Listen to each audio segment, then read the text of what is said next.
బిస్మిల్లాహిర్రహమానిర్రహీం. అనంత కరుణామయుడు అపార కృపాశీలుడైన దైవం నామంతో ప్రారంభిస్తున్నాను.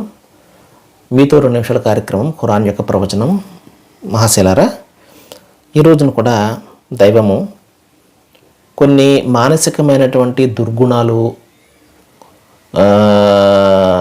వీటి గురించి జ్ఞాపకం చేస్తూ వీటికి దూరంగా ఉండమని ఇక్కడ ప్రబోధిస్తున్నాడు. కొన్ని బలహీనతలు ఉంటాయి మనిషిలో. అనుమానించడము, అతిగా అనుమానించడము, అనవసరంగా అనుమానించడము, ఇవి ఉన్నాయి చూసారా. వీటికి సంబంధించి తెలియజెప్తున్నాడు. దైవాన్ని విశ్వసించే వారలారా, మీరు అతిగా అనుమానించడం మానేయండి. అనుమానం మానేయండి అని చెప్పడం లేదు. సహజంగా అనుమానం ఒక స్థాయి వరకు ఓకే, ఏమండి, ఓహో అలాగా ఇలాగా అని చెప్పేసి అంతవరకే. కానీ అతి అనుమానం ఉంది చూసారా, అది చాలా డేంజర్. అనవసరంగా అనుమానము, అతి అనుమానం. ఎందుకంటే అతి అనుమానాల కారణంగానే సంసారాలు కూలిపోతుంటాయి. అనవసరంగా ఏదో ఊహించుకొని, లేనిది ఊహించుకొని. కాబట్టి అతిగా అనుమానించడం మీరు మానేయండి. ఎందుకంటే కొన్ని అనుమానాలు, అతి అనుమానాలు పాపాలు అయిపోతాయి, మిమ్మల్ని నాశనం చేసేస్తాయి, సర్వనాశనం అయిపోతారు, సంసారాలు కూలిపోతాయి, బిడ్డలు నాశనం అయిపోతారు, చెల్లాచెదరైపోతారు. కాబట్టి అతిగా అనుమానించకండి. కొంతవరకు ఒక స్థాయి ఏంటి అంతవరకు అనుమానం జనరల్గా ఉంటుంది. మనిషి యొక్క బలహీనత అది. మనిషిలో సహజ సిద్ధమైనటువంటి ఒక గుణము.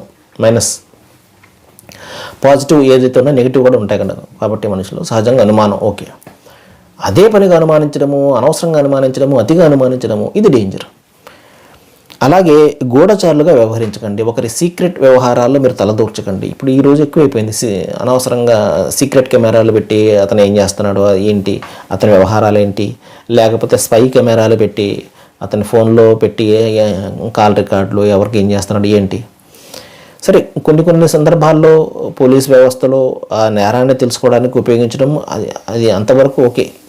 కానీ వ్యక్తిగతంగా ఒకరి పర్సనల్స్లో మనం దూరిపోవడము, ఎందుకంటే మనిషికి చాలా ఆసక్తి. తన జీవితంలో ఏం జరుగుతుందో తనకు అనవసరం, కానీ ఇతరుల జీవితాల్లో తొంగి చూడడం అనేది అతనికి చాలా ఆసక్తికరమైనటువంటి అంశం.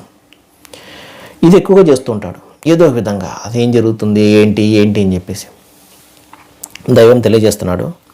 మీలో ఎవరిని పరోక్షంగా నిందించకండి. ప్రత్యక్షంగా నిందించచ్చా? పరోక్షం నుండి ఘోరం అంటే ప్రత్యక్షంగా నిందిస్తాం, అది ఇంకా భయంకరమైనటువంటిది కదా.